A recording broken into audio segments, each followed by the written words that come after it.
ఖమ్మంలో మొన్న కేటీఆర్ గారు మాట్లాడినటువంటి మాటలు, ఏదో రేవంత్ రెడ్డి గారు ఏదో లొకేషన్ నేను కలిస్తే నీకెందుకురా, లొకేషన్ నేను కలిస్తే నీకే హౌలా, మళ్ళీ ముఖ్యమంత్రి రా అంటూ కూడా హౌలా అంటూ కూడా మాట్లాడడం. ఈ సాంప్రదాయం ఇంకా మారదా సార్? ఇంకా ఎందుకు సార్? అంటే ఇప్పుడు ఏపీ రాజకీయాలు మనం చూస్తూ ఉన్నాం, అక్కడ రాజకీయాలు చూస్తేనే మనకు జుగుస్తూ కొట్టేంత అసహ్యంగా కనపడుతున్నాయి, ఇక్కడ అంతకంటే దారుణంగా జరుగుతున్న పరిస్థితి కనపడతా ఉంది. ఏంటి సార్ అసలు ఈ పరిస్థితి ఏంటి? గతంలో ఇట్లా ఉండేది కాదు. అంటే ఒకసారి టీఆర్ఎస్ ఉద్యమ కాలం లోపల కేసీఆర్ నాడు విపరీతమైన పదజాలం ఆడేవాడు, ఆంధ్ర వాడు అడ్డగోలు తిట్టేవాడు అని మనం చూసాం. కానీ ఒక్కసారి అధికారంలోకి వచ్చినాక తగ్గాడు ఆయన. అసలు ఎక్కడ ఎవరిని ఇప్పుడు మాట్లాడింది లేదు, నోరిప్పింది లేదు. ఆంధ్ర వాళ్ళని కూడా కించపరచడం మానేసి అసలు కేటీఆర్ ఎక్స్ట్రీమ్కి వెళ్ళిపోయి నేను పోయి నరసాపూర్లో ఇక్కడో నేను పోటీ చేస్తాను రాజుల దగ్గర, అది భీమవరం దగ్గరికి వచ్చాడు. అండ్ బీఆర్ఎస్ కింద మారి మొదటి శాఖ పోయి ఆంధ్రాలో తెరిచింది. జ్ఞాపకం ఉంటే ఫస్ట్ శాఖ అక్కడే మారారు, దృక్పథం మారింది, మంచిదే. ఎందుకంటే అది ఎల్లకాలం మనం అన్నదమ్ములు కొట్టాడుకోలేము, వాడు బ్రదర్స్ కింద చూడాల్సింది మనం. అయిపోయింది, ఉద్యమం అయిపోయింది, ఆ వైషమ్యాలు పోయింది. అట్లాంటి సందర్భం లోపల ఇక్కడ కూడా మీరు ఆ సీటుకు గౌరవం ఇవ్వాలి, ముఖ్యమంత్రి సీటు గౌరవం ఇవ్వాలి. డెఫినెట్లీ సార్, దాని ఇట్లా మీరు తిట్టుకోలేరు. ఆయన వీళ్ళని తిట్టలేడు, వీళ్ళు అనేది. ఇప్పుడు criticism, healthy criticism is always okay, అవును. కానీ ఒక లిమిట్ దాటి మనం దాని గురించి ఇప్పుడు కూడా దాన్ని స్ట్రెచ్ చేయకూడదు.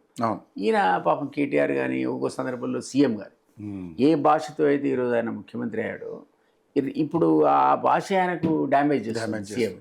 అదే కంట్రోల్ పెట్టుకోవాలి. అయిపోయింది 1.5 years తర్వాత, 2 years తర్వాత ఇంకా ఏం తిడుతావు ఆ సీఎంని, మాజీ సీఎంని? ఆల్రెడీ 2 సంవత్సరాలు కంప్లీట్ చేసింది కదా.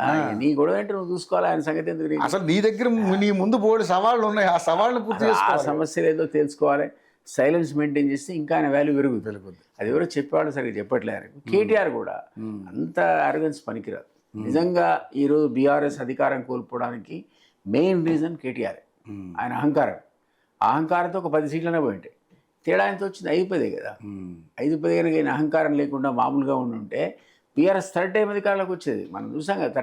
కేటీఆర్ గారు కూడా తన పద్ధతి మార్చుకోకపోతే కష్టం. ఇప్పటికైనా మార్చుకోవాలా, ఇప్పటికి కూడా మారేట్టు కనపడలేదు. ఇంకా అదే అహంకారం, ఆ మాట్లాడే విధానంలో సరే ఎంత అహంకారం అంటే. మొన్న ఒక వీడియో చూశాను సార్, గతంలో వీళ్ళు ఎలా ప్రవర్తించారు అనేది అన్ని వీడియోలు ఒక మెర్జ్ చేసి వాళ్ళు పెట్టాడు.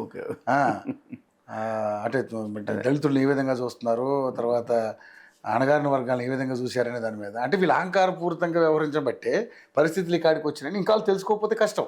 ఇప్పుడు మీకు బీఆర్ఎస్ కూడా ఈరోజు మీకు అధికారం కోల్పోయారు. ఎందుకు కోల్పోయారు?